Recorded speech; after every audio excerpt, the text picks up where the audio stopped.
तो चलिए शुरू करते हैं फातिहा। सरकारी अनाथालय से निकलकर मैं सीधा फौज में भर्ती किया गया। मेरा शरीर हष्टपुष्ट और बलिष्ठ था। साधारण मनुष्यों की अपेक्षा मेरे हाथ पैर कहीं लंबे और स्नायु युक्त थे। मेरी लंबाई पूरी 6 फुट 9 इंच थी। पलटन में देव नाम से विख्यात था। जब मैं फौज में भर्ती हुआ तब से मेरी किस्मत ने भी पलटा खाना शुरू कर दिया और मेरे हाथ से कई ऐसे काम हुए जिनसे प्रतिष्ठा के साथ साथ मेरी आय भी बढ़ती गई। पलटन का हर एक जवान मुझे जानता था। मेजर सरदार हिम्मत सिंह की कृपा मेरे ऊपर बहुत थी, क्योंकि मैंने एक बार उनकी प्राण रक्षा की थी। इसके अतिरिक्त न जाने क्यों उनको देखकर मेरे हृदय में भक्ति और श्रद्धा का संचार होता है। मैं यही समझता हूँ कि यह मेरे पूज्य हैं और सरकार साहब का भी व्यवहार मेरे साथ स्नेह युक्त और मित्रतापूर्ण था। मुझे अपने माता पिता का पता नहीं है और न उनकी कोई स्मृति ही है। कभी कभी जब मैं इस प्रश्न पर विचार करने बैठता हूं तो कुछ धुंधले से दृश्य दिखाई देते हैं। बड़े बड़े पहाड़ों के बीच में रहता हुआ एक परिवार और एक स्त्री का मुख जो शायद मेरी माँ का होगा। पहाड़ी के बीच में तो मेरा पालन पोषण ही हुआ है। पेशावर से 80 मील दूर पूर्व में एक ग्राम है जिसका नाम कुलाहा है। यहीं पर वह एक सरकारी अनाथालय है। इसी में मैं पाला गया। यहाँ से निकलकर सीधा फौज में चला गया। हिमालय की जलवायु से मेरा शरीर बना है और मैं वैसा ही दीर्घाकृति आदि बर्बर हूँ जैसा कि सीमा प्रांत में रहने वाले अफरीदी, गिलजई, मसहूदी आदि पहाड़ी कबीलों के लोग होते हैं। यदि उनके और मेरे जीवन में कुछ अंतर है तो वह सभ्यता का। मैं थोड़ा बहुत पढ़ लिख लेता हूँ, बातचीत कर लेता हूँ, अदब कायदा जानता हूँ, छोटे बड़े का लिहाज कर सकता हूँ, किंतु मेरी आकृति वैसी ही है जैसी कि किसी भी सरहदी पुरुष की हो सकती है।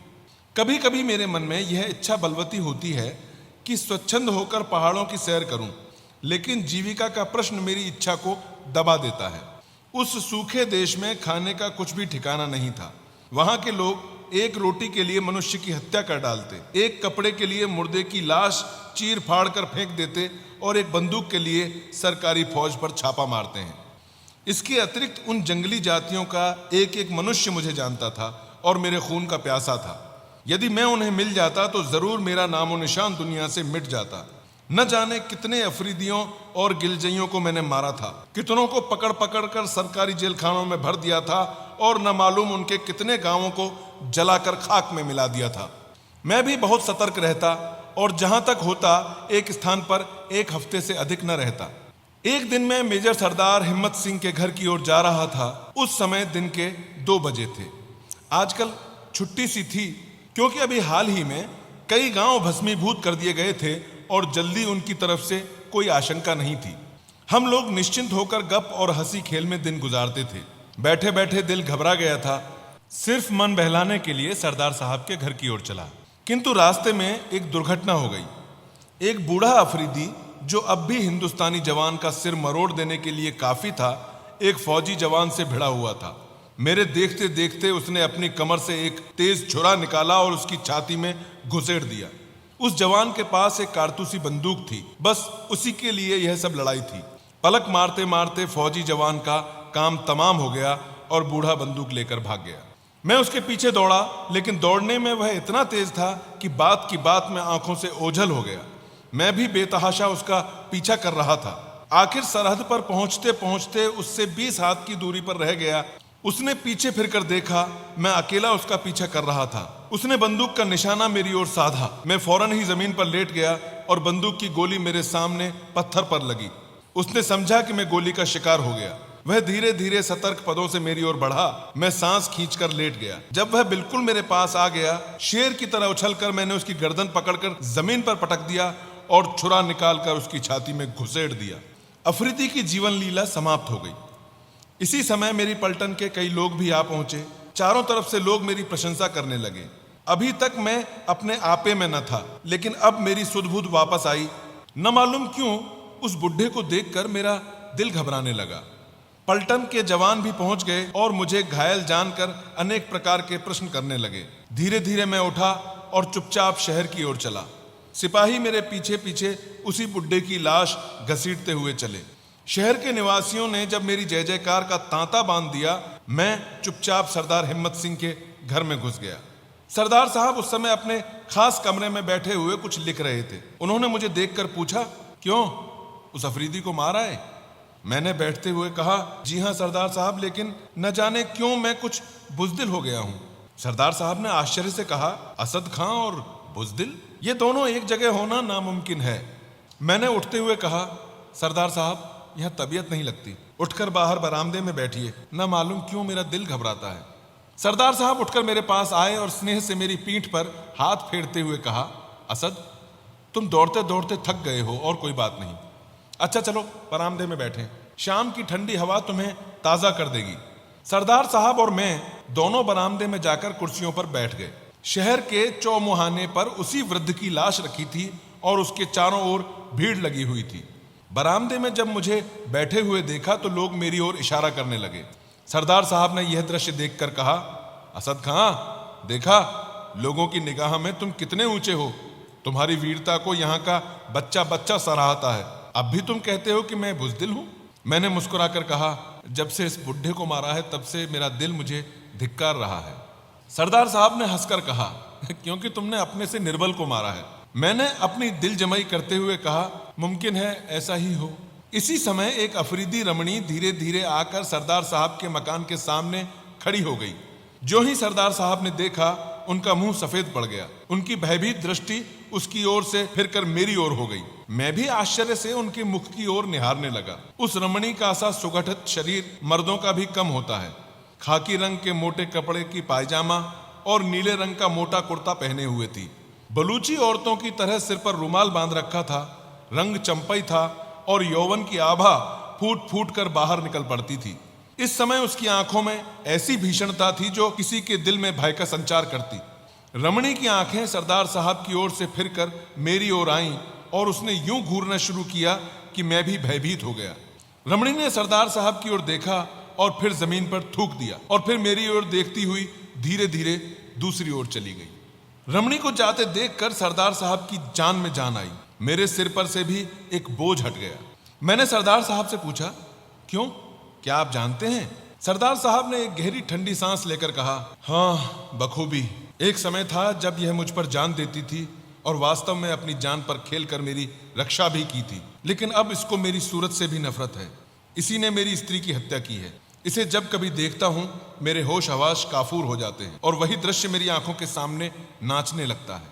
मैं भय विह्वल स्वर में पूछा, सरदार साहब, उसने मेरी ओर भी तो बड़ी भयानक दृष्टि से देखा था, न मालूम क्यों मेरे भी रोए खड़े हो गए थे।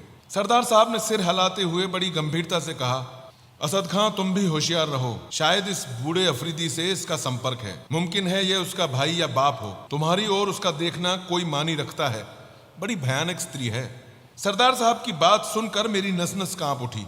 मैंने बातों का सिलसिला दूसरी ओर फेरते हुए कहा, सरदार साहब, आप इसको पुलिस के हवाले क्यों नहीं कर देते? इसको फांसी हो जाएगी। सरदार साहब ने कहा, भाई असद खां, इसने मेरे प्राण बचाए थे और शायद अब भी मुझे चाहती है। इसकी कथा बहुत लंबी है, कभी अवकाश मिला तो कहूंगा। सरदार की बातों से मुझे भी कुतूहल हो रहा था। मैंने उनसे यह वृत्तांत सुनने के लिए आग्रह करना शुरू कर दिया। पहले तो उन्होंने टालना चाहा, पर जब मैंने बहुत जोर दिया तो विवश होकर बोले, असद, मैं तुम्हें अपना भाई समझता हूं, इसलिए तुमसे कोई पर्दा न रखूंगा, तो सुनो। असद खां, 5 साल पहले मैं इतना वृद्ध न था जैसा कि अब दिखाई पड़ता हूं। उस समय मेरी आयु 40 वर्ष से अधिक न थी। एक भी बाल सफेद न हुआ था और उस समय मुझ में इतना बल था कि 2 जवानों को मैं लड़ा देता। जर्मनों से मैंने मुठभेड़ की है और न मालूम कितनों को यमलोक का रास्ता बता दिया। जर्मन युद्ध के बाद मुझे यहाँ सीमा प्रांत पर काली पलटन का मेजर बनाकर भेजा गया। जब पहले पहले मैं यहाँ आया तो यहाँ कठिनाइयां सामने आईं, लेकिन मैंने उनकी जरा परवाह न की और धीरे धीरे उन सब पर विजय पाई। सबसे पहले यहाँ आकर मैंने पश्तो सीखना शुरू किया। पश्तो के बाद और जुबानें सीखी, यहाँ तक कि मैं उनको बड़ी आसानी से मुहावरों के साथ बोलने लगा। फिर इसके बाद कई आदमियों की टोलियां बनाकर देश का अंतर्भाग भी छान डाला। इस पड़ताल में कई बार मैं मरते मरते बचा, किंतु सब कठिनाइयां झेलते हुए मैं यहाँ पर सकुशल रहने लगा। उस जमाने में मेरे हाथ से ऐसे ऐसे काम हो गए जिनसे सरकार में मेरी बड़ी नामवरी और प्रतिष्ठा भी हो गई। एक बार कर्नल हैमिल्टन की मेम साहब को मैं अकेले छोड़ा लाया था और कितने ही देशी आदमियों और औरतों के प्राण मैंने बचाए हैं। यहाँ पर आने के 3 साल बाद मेरी कहानी आरंभ होती है। एक रात को मैं अपने कैंप में लेटा हुआ था। अफरीदियों से लड़ाई हो रही थी। दिन के थके मांदे सैनिक गाफिल पड़े हुए थे। कैंप में सन्नाटा था। लेटे लेटे मुझे भी नींद आ गई। जब मेरी आंख खुली तो देखा कि छाती पर एक अफरीदी, जिसकी आयु मेरी आयु से लगभग दूनी होगी, सवार है और मेरी छाती में छुरा घुसेड़ने वाला है। मैं पूरी तरह से उसके अधीन था। कोई भी बचने का उपाय न था। किंतु उस समय मैंने बड़े ही धैर्य से काम लिया और पश्तो भाषा में कहा, मुझे मारो नहीं, मैं सरकारी फौज में अफसर हूं, मुझे पकड़कर ले चलो, सरकार तुमको रुपया देकर मुझे छुड़ा लेगी। ईश्वर की कृपा से मेरी बात उसके मन में बैठ गई। कमर से रस्सी निकालकर मेरे हाथ पैर बांधे और फिर कंधे पर बोझ की तरह लाद कर खेमे से बाहर आया। बाहर मार काट का बाजार गर्म था। उसने एक विचित्र प्रकार से चिल्लाकर कुछ कहा और मुझे कंधे पर लादे वह जंगल की ओर भागा। मैं यह कह सकता हूं कि उसको मेरा बोझ कुछ भी ना मालूम होता था और बड़ी तेजी से भागा जा रहा था। उसके पीछे पीछे कई आदमी जो उसी के गिरोह के थे, लूट का माल लिए हुए भागे चले आ रहे थे। प्रातःकाल हम लोग एक तालाब के पास पहुंचे। तालाब बड़े बड़े पहाड़ों से घिरा हुआ था। उसका पानी बड़ा निर्मल था और जंगली पेड़ इधर उधर उग रहे थे। तालाब के पास पहुंचकर हम सब लोग ठहरे। बुढ़े ने, जो वास्तव में उस गिरोह का सरदार था, मुझे पत्थर पर डाल दिया। मेरी कमर में बड़ी जोर से चोट लगी। ऐसा मालूम हुआ कि कोई हड्डी टूट गई है, लेकिन ईश्वर की कृपा से हड्डी टूटी न थी। सरदार ने मुझे पृथ्वी पर डालने के बाद कहा, क्यों, कितना रुपया दिलाएगा? मैंने अपनी वेदना को दबाते हुए कहा, 500 रुपए। सरदार ने मुंह बिगाड़ कर कहा, नहीं, इतना कम नहीं लेगा। 2000 से एक पैसा भी कम मिला तो तुम्हारी जान की खैर नहीं। मैंने कुछ सोचते हुए कहा, सरकार इतना रुपया काले आदमी के लिए नहीं खर्च करेगी। सरदार ने छुरा बाहर निकालते हुए कहा, तब फिर क्यों कहा था कि सरकार इनाम देगी? तो ले, यही मर। सरदार छुरा लिए हुए मेरी तरफ बढ़ा। मैं घबरा कर बोला, अच्छा सरदार, मैं तुमको 2000 दिलवा दूंगा। सरदार रुक गया और बड़े जोर से हंसा। उसकी भयानक हंसी की प्रतिध्वनि ने निर्जीव पहाड़ों को भी कंपा दिया।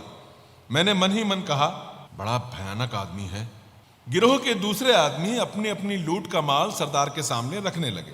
उसमें कई बंदूकें, कारतूस, रोटियां और कपड़े भी थे। मेरी भी तलाशी ली गई। मेरे पास एक 6 फायर का तमंचा था।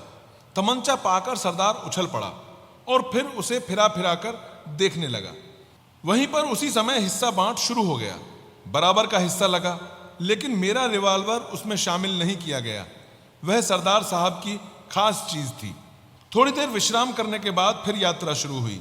इस बार मेरे पैर खोल दिए गए और साथ साथ चलने को कहा। मेरी आंखों में पट्टी भी बांध दी गई ताकि मैं रास्ता ना देख सकूं। मेरे हाथ रस्सी से बंधे हुए थे और उसका एक सिरा एक अफरीदी के हाथ में था। चलते चलते मेरे पैर दुखने लगे, लेकिन उनकी मंजिल पूरी ना हुई। सिर पर जेठ का सूरज चमक रहा था, पैर जले जा रहे थे, प्यास से गला सूख रहा था, लेकिन वो बराबर चले जा रहे थे। वो आपस में बातें करते जाते थे, लेकिन अब मैं उनकी बात भी न समझ पाता। कभी कभी एक आध शब्द तो समझ में आता, लेकिन बहुत अंशों में मैं कुछ भी न समझ पाता था। वो लोग इस समय अपनी विजय पर प्रसन्न थे और एक अफरीदी ने अपनी भाषा में एक गीत गाना शुरू कर दिया। गीत बड़ा ही अच्छा था। असद खान ने पूछा, सरदार साहब, वो गीत क्या था? सरदार साहब ने कहा, उस गीत का भाव याद है। भाव यह था कि एक अफरीदी जा रहा है, उसकी स्त्री कहती है, कहाँ जाते हो? युवक उत्तर देता है, जाते हैं तुम्हारे लिए रोटी और कपड़ा लाने। स्त्री पूछती है, और कुछ अपने बच्चों के लिए नहीं लाओगे? युवक उत्तर देता है, बच्चे के लिए बंदूक लाऊंगा, ताकि जब वह बड़ा हो तो वह भी लड़े और अपनी प्रेमिका के लिए रोटी और कपड़ा ला सके। स्त्री कहती है, यह कहो कब आओगे? युवक उत्तर देता है, आऊंगा तभी जब कुछ जीत लाऊंगा, नहीं वहीं मर जाऊंगा। स्त्री कहती है, शाबाश, जाओ, तुम वीर हो, तुम जरूर सफल होगे। गीत सुनकर मैं मुग्ध हो गया।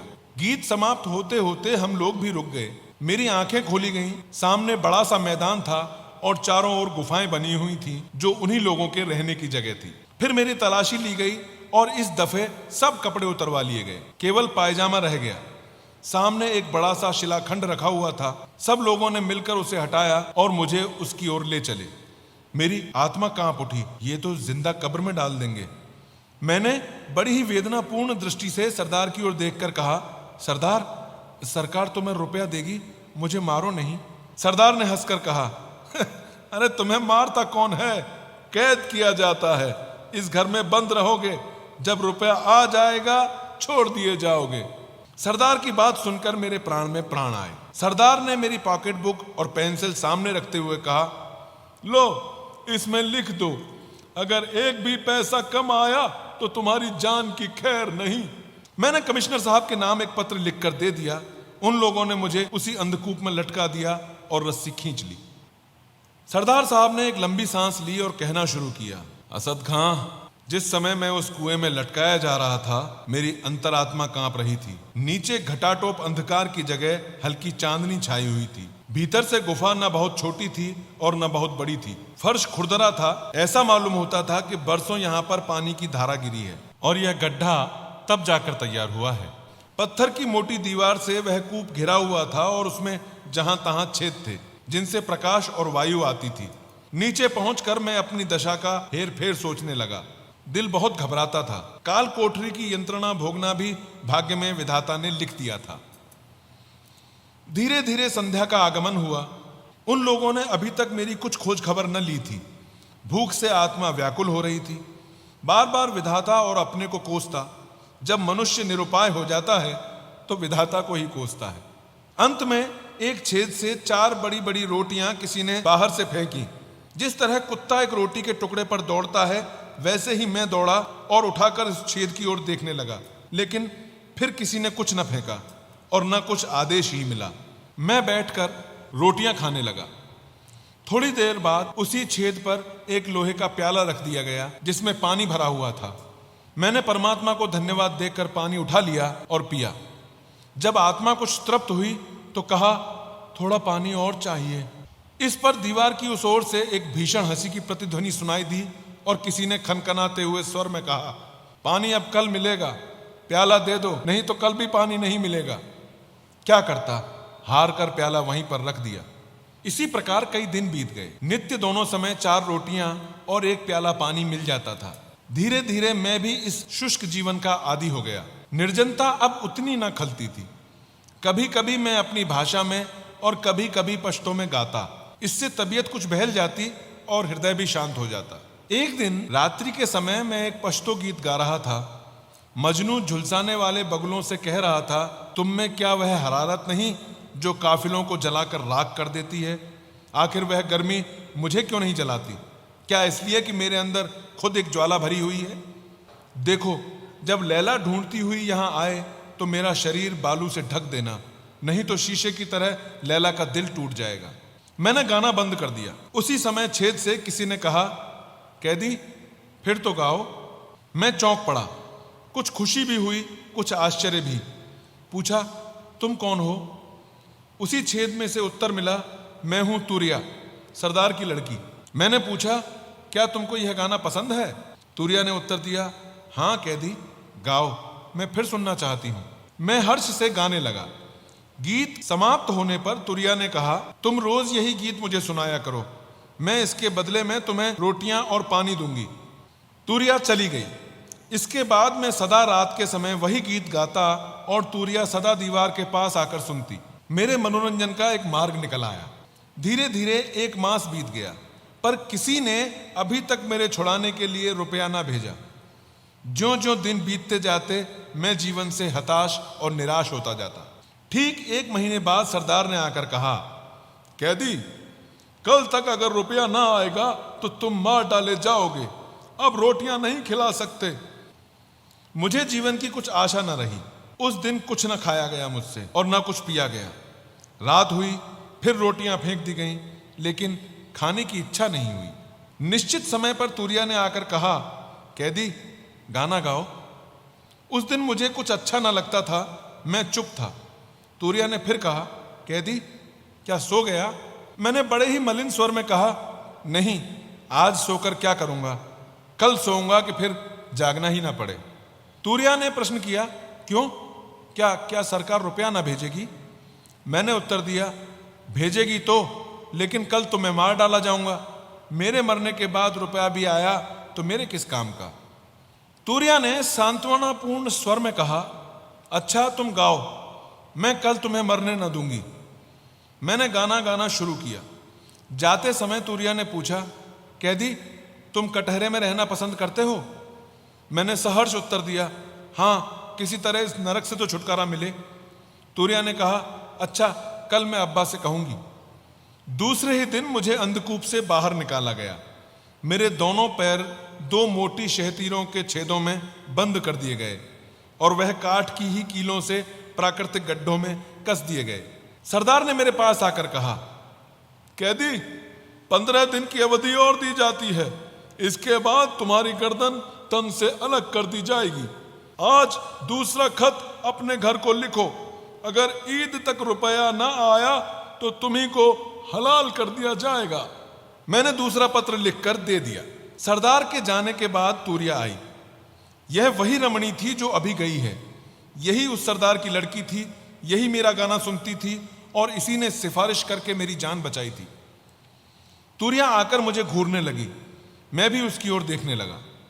तूरिया ने पूछा, कैदी, तुम्हारे घर में कौन कौन है? मैंने बड़े ही कातर स्वर में कहा, 2 छोटे छोटे बालक और कोई नहीं। मुझे मालूम था कि अफरीदी बच्चों को बहुत प्यार करते हैं। तूरिया ने पूछा, उनकी माँ नहीं है? मैंने केवल दया उपजाने के लिए कहा, नहीं, उनकी माँ मर गई है, वो अकेले हैं। मालूम नहीं जीते हैं या मर गए, क्योंकि मेरे सिवाय उनकी देखरेख करने वाला कोई न था। कहते कहते मेरी आंखों में आंसू भर आए। तूरिया की भी आंखें सूखी न रहीं। तूरिया ने अपने आवेग को संभालते हुए कहा, तो तुम्हारे कोई नहीं है? बच्चे अकेले हैं, वे बहुत रोते होंगे। मैंने मन ही मन प्रसन्न होते हुए कहा, हाँ, रोते जरूर होंगे, कौन जानता है, शायद मर भी गए हों। तूरिया ने बात काट कर कहा, नहीं, अभी मरे ना होंगे। अच्छा, तुम रहते कहाँ हो? मैं जरा पता लगा कर आऊंगी। मैंने अपने घर का पता बता दिया। उसने कहा, उस जगह तो मैं कई बार हो आई हूँ, बाजार से सौदा लेने मैं अक्सर जाती हूँ। अब जाऊंगी तो तुम्हारे बच्चों की भी खबर ले आऊंगी।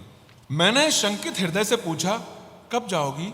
उसने सोचकर कहा, उस जुमेरात को जाऊंगी। अच्छा, तुम वही गीत गाओ। मैंने आज बड़ी उमंग और उत्साह से गाना शुरू किया। मैंने आज देखा कि उसका असर तूरिया पर कैसा पड़ता है। उसका शरीर कांपने लगा, आंखें डबडबा आईं, गाल पीले पड़ गए और वह कांपती हुई बैठ गई। उसकी दशा देखकर मैंने दूने उत्साह से गाना शुरू किया और अंत में कहा, तूरिया, अगर मैं मारा जाऊं तो मेरे बच्चों को मेरे मरने की खबर दे देना। मेरी बात का पूरा असर पड़ा। तूरिया ने भर्राए हुए स्वर में कहा, कैदी, तुम मरोगे नहीं, मैं तुम्हारे बच्चों के लिए तुम्हें छोड़ दूंगी। मैंने निराश होकर कहा, तूरिया, तुम्हारे छोड़ देने से भी मैं बच नहीं सकता। इस जंगल में मैं भटक भटक कर मर जाऊंगा और फिर तुम पर भी मुसीबत आ सकती है। मैं अपनी जान के लिए तुमको मुसीबत में ना डालूंगा। तूरिया ने कहा, मेरे लिए तुम चिंता ना करो, मेरे ऊपर कोई शक ना करेगा। मैं सरदार की लड़की हूं, जो कहूंगी वही सब मान लेंगे। लेकिन क्या तुम जाकर रुपया भेज दोगे?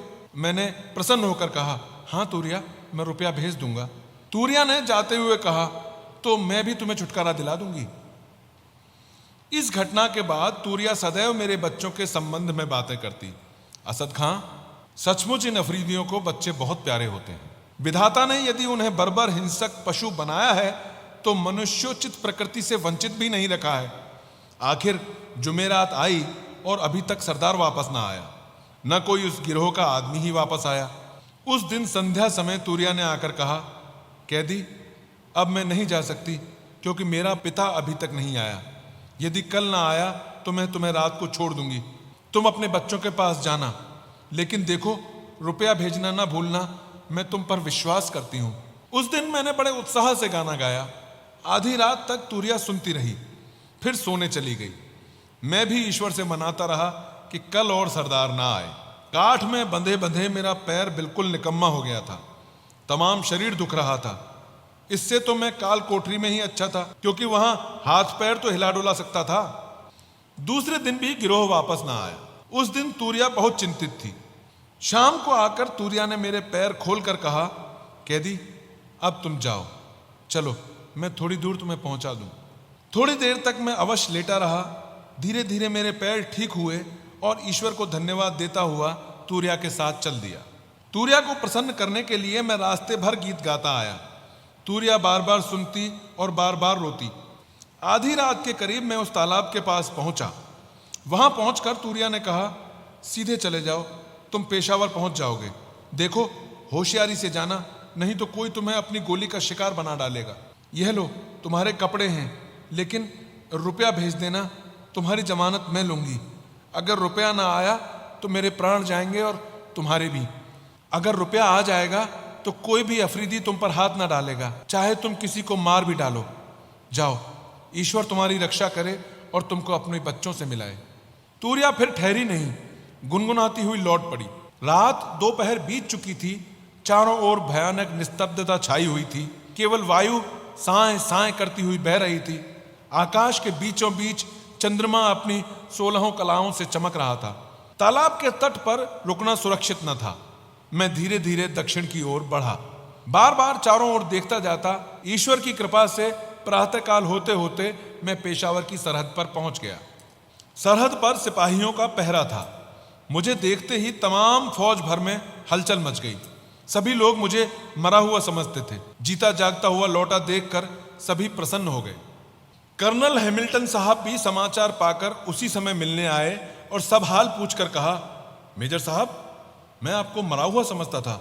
मेरे पास तुम्हारे 2 पत्र आए थे, लेकिन मुझे स्वप्न में भी विश्वास न हुआ कि ये पत्र तुम्हारे लिखे हुए हैं। मैं तो उन्हें जाली समझता था। ईश्वर का धन्यवाद है कि तुम जीते जी बचकर आ गए।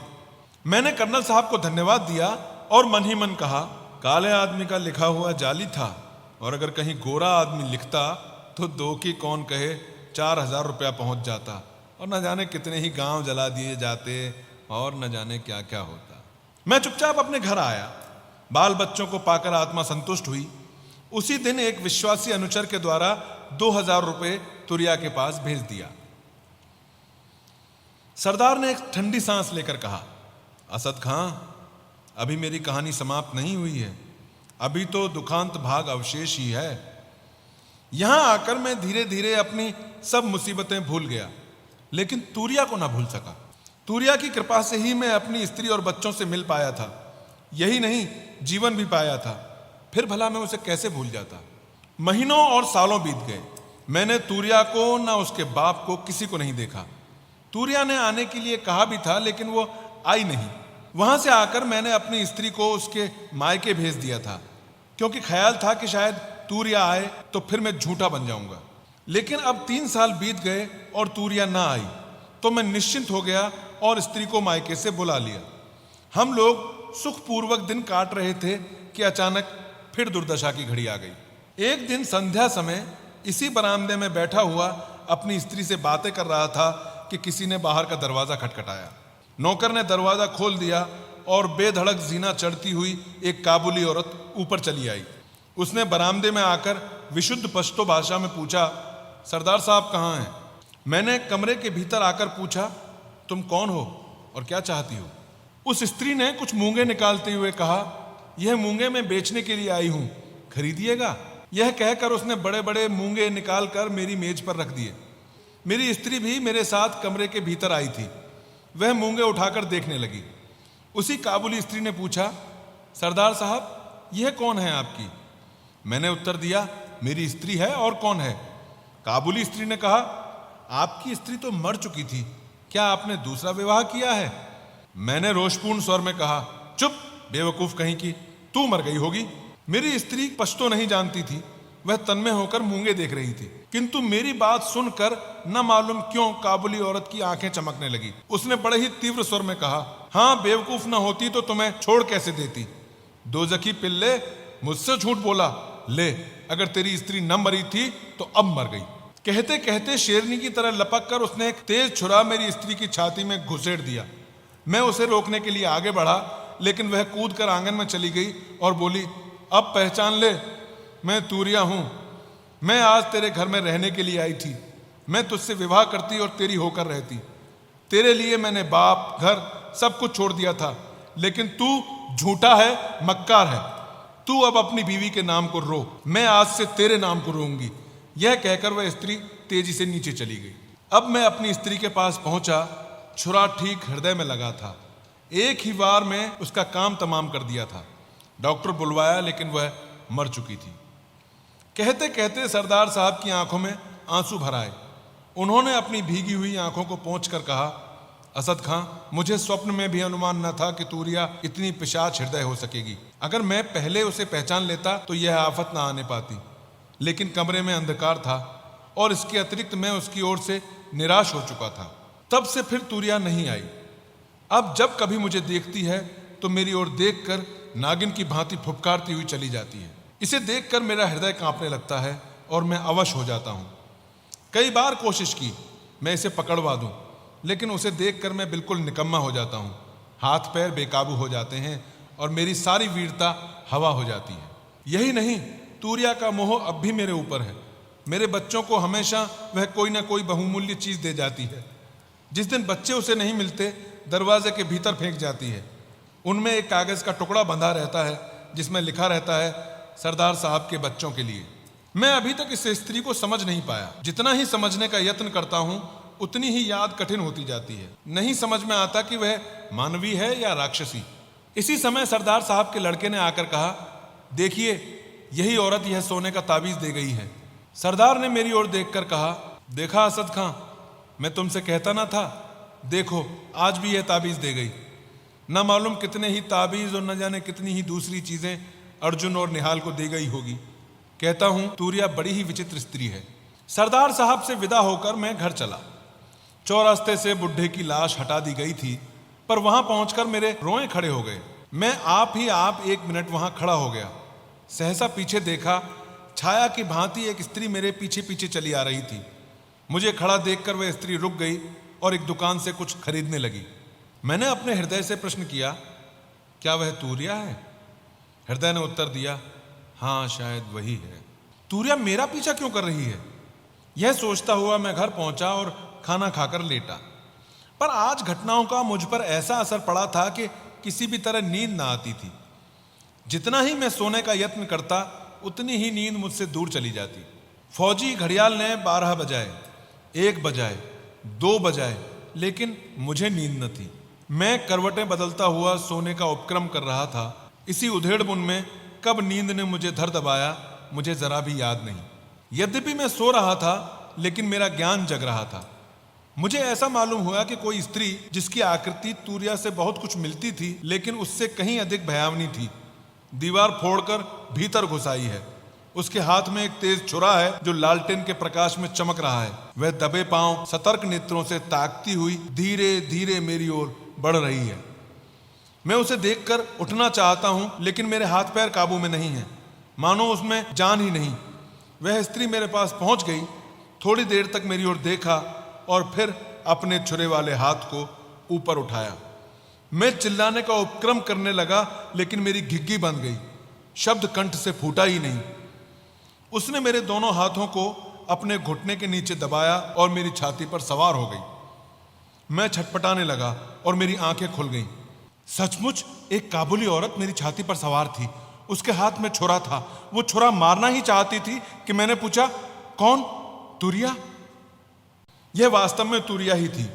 उसने मुझे बलपूर्वक दबाते हुए कहा, हाँ मैं तूरिया ही हूं। आज तूने मेरे बाप का खून किया है, इसके बदले में तेरी जान जाएगी। यह कहकर उसने अपना छुरा ऊपर उठाया। इस समय मेरे जीवन और मरण का प्रश्न था। जीवन की लालसा ने मुझ में साहस का संचार किया। मैं मरने को तैयार न था। मेरे अरमान और उमंगें अब भी बाकी थीं। मैंने बलपूर्वक अपना दाहिना हाथ छुड़ाने का प्रयत्न किया और एक ही झटके में मेरा हाथ छूट गया। मैंने अपनी पूरी ताकत से तूरिया का छुरा वाला हाथ पकड़ लिया। न मालूम क्यों तूरिया ने भी कुछ विरोध न किया। वह मेरे हाथ को देखती हुई मेरी छाती से उतर आई। उसकी आंखें पथराई हुई थीं और वह एकटक मेरे हाथ को देखे जा रही थी। मैंने हंसकर कहा, तूरिया अब तो पासा पलट गया। अब मरने की बारी तेरी है।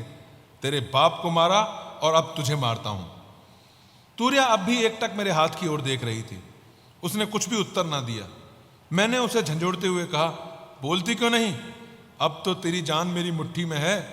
तूरिया का मोह टूट गया। उसने बड़े गंभीर और दृढ़ कंठ से कहा, तू मेरा भाई है। तूने अपने बाप को मारा है आज। तूरिया की बात सुनकर मुझे उस अवसर पर भी हंसी आ गई। मैंने हंसते हुए कहा, अफरीदी मक्कार भी होते हैं, ये आज ही मुझे मालूम हुआ। तूरिया ने शांत स्वर में कहा, तू मेरा खोया हुआ भाई नाजिर है। वह जो तेरे हाथ में निशान है वही बतला रहा है कि तू मेरा खोया हुआ भाई है। बचपन में ही मेरे हाथ में एक सांप गुंधा हुआ था और यही पहचान मेरी फौजी रजिस्टर में भी दर्ज हुई है। मैंने हंसकर कहा, तूरिया, तू मुझे भुलावा नहीं दे सकती, मैं अब भी तुझे किसी तरह नहीं छोड़ूंगा। तूरिया ने अपने हाथ से छुरा फेंक कर कहा, सचमुच तू मेरा भाई है। अगर तुझे विश्वास नहीं होता तो देख, मेरे दाहिने हाथ में ऐसा ही सांप गुंधा हुआ है। मैंने तूरिया के हाथ पर दृष्टि डाली तो वहां भी बिल्कुल मेरा ही जैसा सांप गुंधा हुआ था। मैंने कुछ सोचते हुए कहा, तूरिया, मैं तेरा विश्वास नहीं कर सकता, यह इत्तेफाक की बात है। तूरिया ने कहा, मेरा हाथ छोड़ दे, मैं तुझ पर वार ना करूंगी, अफरीदी झूठ नहीं बोलते। मैंने उसका हाथ छोड़ दिया। वह पृथ्वी पर बैठ गई और मेरी ओर देखने लगी। थोड़ी देर बाद उसने कहा, अच्छा, तुझे अपने माँ बाप का पता है? मैंने सिर हिलाकर उत्तर दिया, नहीं, मैं सरकारी अनाथालय में पाला गया हूं। मेरी बात सुनकर तूरिया उठ खड़ी हुई और बोली, तू मेरा खोया हुआ बड़ा भाई नाजिर ही है। मेरे पैदा होने के 1 साल पहले तू खोया था। मेरे माँ बाप तब सरकारी फौज पर छापा डालने के लिए आए थे और तू भी साथ था। मेरी माँ लड़ने में बड़ी होशियार थी। तू उनकी पीठ पर बंधा हुआ था और वो लड़ रही थी। इसी समय एक गोली उनके पैर में लगी और वो गिरकर बेहोश हो गई। बस कोई तुझे खोल ले गया। मेरी माँ को मेरा बाप अपने कंधे पर उठा कर लाया, लेकिन तुझे ना खोज सका। बहुत तलाश की, लेकिन कहीं भी तेरा पता ना लगा। अम्मा अक्सर तेरी चर्चा किया करती थी, उनके हाथ में भी निशान था। यह कहकर उसने फिर वही हाथ मुझे दिखलाया। मैं उसका और अपना सांप मिलाने लगा। वास्तव में दोनों सांप हूबहू एक से थे, बाल भर भी अंतर न था। मैं हताश सा हो गया और चारपाई पर गिर पड़ा। तूरिया मेरे पास बैठकर स्नेह से मेरे माथे का पसीना पोंछने लगी। उसने कहा, नाजिर, माँ कहती थी तू मरा नहीं, जिंदा है। एक दिन जरूर तू हम लोगों से मिलेगा। तूरिया की बात सुनकर अब मुझे विश्वास हो चला था। न जाने कौन मेरे हृदय में बैठा हुआ कह रहा था कि तूरिया जो कहती है वह ठीक है। मैंने एक लंबी सांस लेकर कहा, क्यों तूरिया, मैंने जिसे आज मारा वह हम लोगों का बाप था? तूरिया के मुंह पर शोक का एक छोटा सा बादल घिराया। उसने बड़े ही दुखपूर्ण स्वर में कहा, हाँ नाजिर, वह अभागा हमारा बाप भी था। कौन जानता था कि वो अपने प्यारे लड़के के हाथों हलाल होगा। फिर सांत्वनापूर्ण स्वर में बोली, लेकिन नाजिर, तूने तो अनजाने में यह काम किया है। बाप के मरने से मैं बिल्कुल अकेली हो गई थी, लेकिन अब तुझे पाकर बाप के रंज को भूल जाऊंगी। नाजिर, तू रंज न कर। तुझे क्या मालूम था कि तेरा बाप कौन है और कौन तेरी माँ है। देख, मैं ही तुझे मारने के लिए आई थी, तुझे मार डालती, लेकिन खुदा की मेहरबानी से मैंने अपना खानदानी निशान देख लिया। खुदा की ऐसी ही मर्जी थी। तूरिया से मालूम हुआ कि मेरे बाप का नाम हैदर खां था, जो अफरीदियों के एक गिरोह का सरदार था। मैंने सरदार हिम्मत सिंह के संबंध में भी तूरिया से बातें की तो मालूम हुआ कि तूरिया सरदार साहब से प्यार करने लगी थी। वह हमारे बाप से लड़ भिड़कर सरदार साहब से निकाह करने आई थी, लेकिन यहाँ उनकी स्त्री को पाकर वह ईर्ष्या और क्रोध से पागल हो गई और उसने उनकी स्त्री की हत्या कर डाली। काबुली औरत के भेष में जाकर कुछ मजाक करना चाहती थी, लेकिन घटनाक्रम उसे दूसरी ओर ले गया।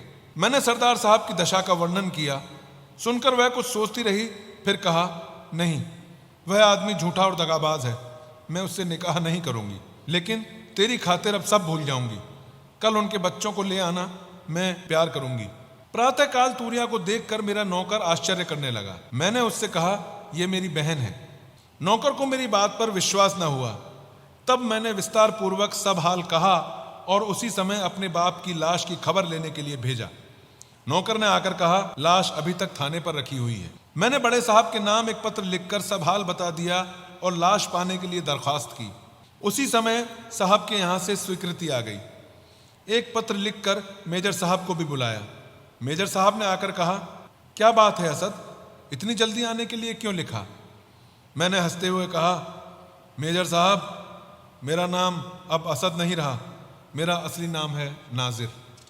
मेजर साहब ने आश्चर्य से मेरी ओर देखते हुए कहा, रात भर में तुम पागल तो नहीं हो गए हो? मैंने हंसते हुए कहा, नहीं सरदार साहब, अभी और सुनिए। तूरिया मेरी सगी बहन है और जिसे कल मैंने मारा वो मेरा बाप था। सरदार साहब मेरी बात सुनकर मानो आकाश से गिर पड़े। उनकी आंखें कपाल पर चढ़ गईं। उन्होंने कहा, क्यों असद, तुम मुझे पागल कर डालोगे? मैंने सरदार साहब का हाथ पकड़कर कहा, आइए, तूरिया के मुंह से ही सब हाल सुन लीजिए। तूरिया मेरे यहाँ बैठी हुई आपकी प्रतीक्षा कर रही है। सरदार साहब सख्ते के हालात में मेरे पीछे पीछे चल पड़े। तूरिया ने उन्हें आते देखा और उठकर खड़ी हो गई और हंसती हुई बोली, कैदी तुम फिर वही गीत गाओ। तूरिया की बात सुनकर मैं और सरदार साहब भी हंसने लगे। सरदार साहब को बिठाकर मैंने विस्तार पूर्वक सब हाल कहा। कहानी सुनकर सरदार साहब ने मुझसे कहा, नाजिर अब मैं तुम्हें नाजिर ही कहूंगा। तूरिया को मैं तुमसे मांगता हूं, मैं इसके साथ विवाह करूंगा। मैंने हंसकर कहा, लेकिन आप हिंदू हैं और हम लोग मुसलमान। सरदार साहब ने हंसकर कहा, पलटनियों की कोई जाति पाति नहीं होती। तूरिया ने उसी समय कहा, लेकिन सरदार साहब मैं तुमसे विवाह नहीं करूंगी।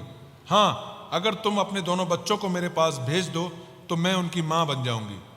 सरदार साहब हंसते हुए विदा हुए। उसी दिन शाम को हमने सरदार साहब, तूरिया और दूसरे पलटनियों के साथ जाकर अपने बाप की लाश दफनाई। सूरज डूब रहा था, धीरे धीरे अंधेरा हो रहा था।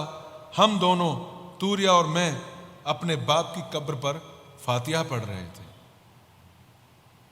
तो ये थी कहानी फातिहा। मुंशी प्रेमचंद की लिखी हुई ये कहानी, उम्मीद है आपको बहुत पसंद आई होगी। अगर अच्छी लगी हो तो एक लाइक ठोक देना।